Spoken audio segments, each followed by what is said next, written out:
Hello friends, welcome to my life my way by Raji. എല്ലാവരും സുഖമായിരിക്കുന്നല്ലോ?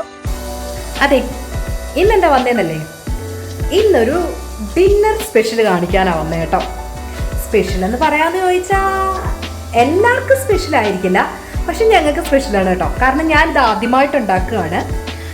എനിക്കിതിൻ്റെ കാര്യങ്ങളൊന്നും അറിയില്ലായിരുന്നു. കഴിഞ്ഞ ദിവസം കണ്ടോൺമെൻറ്റിൽ പോയപ്പോൾ അവിടെ നമ്മുടെ കുറച്ച് ഫ്രണ്ട്സ് പറഞ്ഞു തന്നതാണ് ഇങ്ങനെയാണ് ഇതുണ്ടാക്കുന്നതെന്നൊക്കെ. അപ്പോൾ എനിക്കും കുറേ നാൾ കൊണ്ടുള്ള ഒരു ആഗ്രഹമാണ് ഇതൊന്നും ഉണ്ടാക്കണം എന്നുള്ളത്.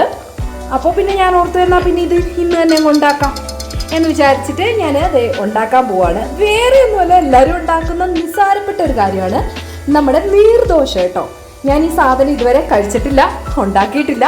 ഞങ്ങളുടെ ആ ഏരിയയിലൊന്നും ഇത് വലിയൊരു പ്രത്യേകതയായിട്ടൊന്നും ഞാൻ കണ്ടിട്ടില്ല കേട്ടോ. ഞാനീ പറഞ്ഞാൽ നമ്മുടെ യൂട്യൂബിലും റീൽസിലും ഒക്കെ കണ്ടിട്ടുള്ള ഒരു സാധനമാണ്. അപ്പോൾ അതൊന്നും ഉണ്ടാക്കാമെന്ന് വിചാരിച്ചു. അപ്പോൾ അതിന് വേണ്ടുന്ന കാര്യങ്ങളൊക്കെ ഞാൻ ചെയ്തിട്ടുണ്ട്. അപ്പോൾ ദേ ഞാൻ മാവൊക്കെ അരച്ച് വെച്ചിട്ടുണ്ട്. ഇതാണോ ഇതിൻ്റെ കറക്റ്റ് കൺസിസ്റ്റൻസി എന്നൊന്നും അറിയില്ല ഈ മാവിൻ്റെ. എന്തായാലും ഞാൻ അരച്ച് വെച്ചിട്ടുണ്ട്. അപ്പോൾ ദേ പാൻ ഏകദേശമൊക്കെ ചൂടായി, നെയ്യൊക്കെ ഒഴിച്ച് പാനും നമ്മുടെ ഉണ്ടാക്കാൻ വേണ്ടി എല്ലാം റെഡിയാക്കി വെച്ചിട്ടുണ്ട്. ഇനിയിപ്പോൾ ഇത് ഒഴിച്ചാൽ മതി, ഒഴിച്ചിത് എന്താകുമെന്ന് എനിക്കറിയില്ല. അപ്പം ഞാനത് ഉണ്ടാക്കാൻ പോവാണേ. നിങ്ങളുള്ളത് ഞാൻ നിങ്ങളെ കാണിക്കാം.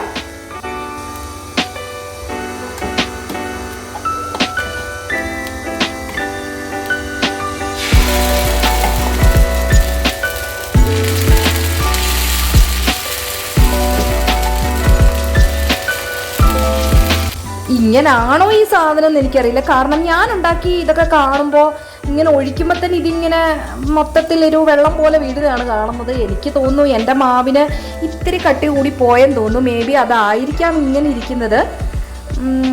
ഇച്ചിരി കൂടെ വെള്ളം ഒഴിക്കണമെന്നും എനിക്ക് അറിഞ്ഞുകൂടാ കേട്ടോ. ഞാൻ ദേ അതിലൊരു ഇത്തിരി വെള്ളമൂടെ ഒഴിക്കുവാണേ. ഞാൻ വേറെ പാത്രത്തിലേക്കൊന്നും ഒഴിച്ചില്ല കേട്ടോ. നമ്മുടെ മിക്സിയിലെ ജാറിൽ തന്നെ വെച്ചിട്ടാണ് ഞാനിത് എടുത്തത്. ഇതൊന്നുകൂടെ ഒന്ന് അടിച്ചെടുക്കണമോ എന്ന് എനിക്കറിയില്ല.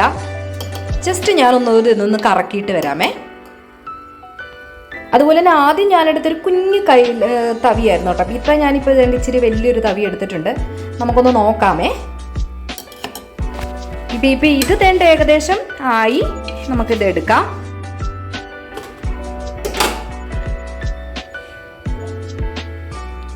അപ്പം ദേ നെയ്യ് വരട്ടാണ്.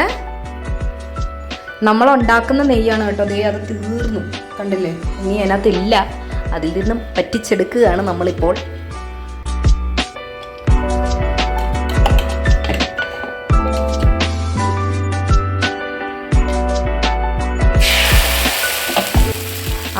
ഇപ്പം ഏകദേശമൊക്കെ ആയിട്ടുണ്ട് കേട്ടോ. ഇപ്പം ഏകദേശമൊക്കെ ഒരു നീർദോശയുടെ ഒരു സ്റ്റൈലൊക്കെ ആയിട്ടുണ്ട്. അപ്പം നമ്മുടെ ഡിന്നർ സ്പെഷ്യൽ ഏകദേശം ഓക്കെ ആക്കി കിട്ടി. അത് സക്സസ് ആയിട്ടുണ്ട് കേട്ടോ.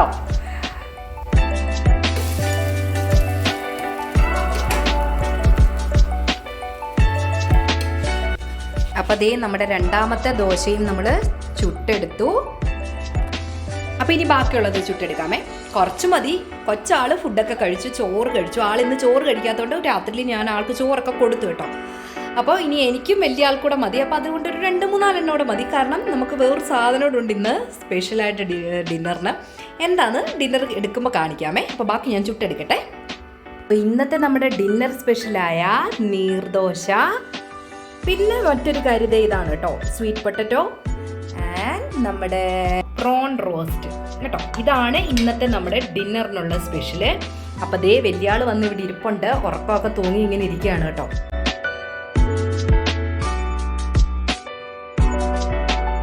സാധാരണ ഞാനിങ്ങനെ ഡിന്നർ കഴിക്കാറുള്ളതല്ല. ഞാൻ ഒരു 5:30 ആകുമ്പോൾ തന്നെ നമ്മുടെ ഡിന്നർ കഴിക്കുന്നതാണ്. പക്ഷേ ഇന്ന് ഈ നീർദോശ ഉണ്ടാക്കുന്നത് കൊണ്ട് എനിക്കൊരാഗ്രഹം തോന്നി ഇന്ന് പിള്ളേരോട് ഇന്ന് കഴിക്കാമെന്ന്. അപ്പോൾ കൊച്ചാളിപ്പോൾ ഓൾറെഡി ഉറക്കം വരുന്നു എന്നൊക്കെ പറഞ്ഞുകൊണ്ട് ആൾ ഓൾറെഡി ചോറൊക്കെ ഉണ്ട് കഴിഞ്ഞു കേട്ടോ. അപ്പോൾ ഇനിയിപ്പോൾ ഞങ്ങൾ രണ്ടുപേരൂടെ കഴിക്കാൻ പോവാണ്. അപ്പോൾ എങ്ങനെ ഉണ്ടെന്നൊക്കെ നമുക്കൊന്ന് നോക്കാം.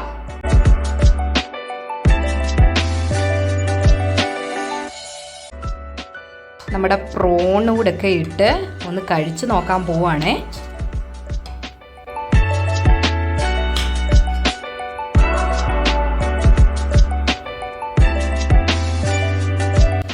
അപ്പോൾ പ്രോണും നീർദോശയുടെ എങ്ങനെയുണ്ടെന്ന് നോക്കാമേ. പ്രോൺ റോസ്റ്റും നീർദോശയും എങ്ങനെയുണ്ടെന്ന് നോക്കാം.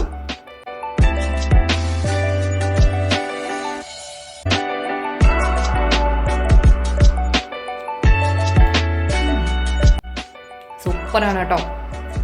എൻ്റെ ഫ്രണ്ട് എന്നോട് പറഞ്ഞായിരുന്നു ഇത് കഴിക്കാൻ വേറെ കറിയുടെ ഒന്നും ആവശ്യമില്ല എന്ന്. ശരിയാണ്, ഇത് കറി ഇല്ലാതെ തന്നെ കഴിക്കാം. ഞാൻ ചുട്ടെടുത്തപ്പോൾ ഇച്ചിരി ടേസ്റ്റ് ചെയ്ത് നോക്കിയായിരുന്നു. പക്ഷേ ഇതിൻ്റെ കൂടെ സൂപ്പറാണ്.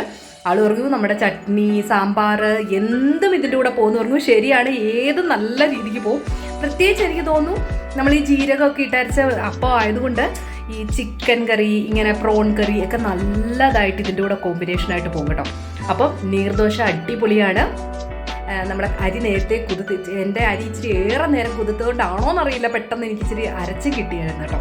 അപ്പോൾ അത് അരി പച്ചരി കുതിർക്കുക. ഇപ്പം നമ്മൾ രാവിലെ ഉണ്ടാക്കുന്നെങ്കിൽ തലേന്ന് തന്നെ ഒരു 4 മണിയൊക്കെ ആകുമ്പോൾ തന്നെ കുതിർക്കാനിട്ട് അത് കുതിർത്ത് വന്നു കഴിയുമ്പോൾ രാവിലെ തന്നെ ഉണ്ടാക്കുന്നതിന് ഒരു 15 മിനിറ്റ് മുമ്പ് നമുക്കൊന്ന് അരച്ചാൽ മതി. അരയ്ക്കുമ്പോൾ എത്ര ഞാനിപ്പോൾ ഞാൻ പറഞ്ഞില്ല 1.5 കൈയാണ്, ഇങ്ങനൊരു പിടിയാണ് പച്ചരി ഇട്ടിരുന്നത്. അത്രയും തന്നെ ഞാൻ തേങ്ങായും എടുത്തു. ഒരിത്തിരി കുറവാണ്, അത്രയും വെച്ചാൽ 1.5 എടുത്തില്ല, ഒരു പിടി കൈ ആ ഒരു അളവിന് തേങ്ങ എടുത്തു. പിന്നെ ഒരു 3-4 കൊച്ചുള്ളി, പിന്നെ ഒരിത്തിരിയും ജീരകം ഇട്ട് ഉപ്പും ഇട്ട് അരച്ചെടുത്തതാണ് മാവ് കേട്ടോ. അത് ഇത്തിരി ലൂസായിട്ട് വന്നാലും നമ്മൾ ആ നീരൊഴിക്കുന്ന പോലെ തന്നെ, നമ്മുടെ വെള്ളം ഒഴിക്കുന്ന പോലെ തന്നെ അത് വരത്തുള്ളൂ. അപ്പം അടിപൊളിയാണ് കേട്ടോ. അപ്പോൾ എല്ലാവരും ഒന്ന് ട്രൈ ചെയ്ത് നോക്കണം. ട്രൈ ചെയ്തിട്ടില്ലാത്തവർ, എന്നെ പോലെ ട്രൈ ചെയ്തിട്ടില്ലാത്തവർ ട്രൈ ചെയ്തുകൊണ്ട് ടേസ്റ്റ് ചെയ്ത് നോക്കണം കേട്ടോ. എല്ലാവർക്കും ഇത് ഇഷ്ടപ്പെട്ടെന്ന് വിചാരിക്കുന്നു. ഇഷ്ടപ്പെട്ടെങ്കിൽ തീർച്ചയായിട്ടും നമ്മുടെ ചാനൽ സബ്സ്ക്രൈബ് ചെയ്യാനും ലൈക്ക് ചെയ്യാനും മറക്കരുത്. ഷെയർ ചെയ്യാൻ വേണം. അപ്പം മറ്റൊരു വീഡിയോ ആയിട്ട് നമുക്ക് ഉടനെ കാണാം. അതുവരേക്കും ബൈ.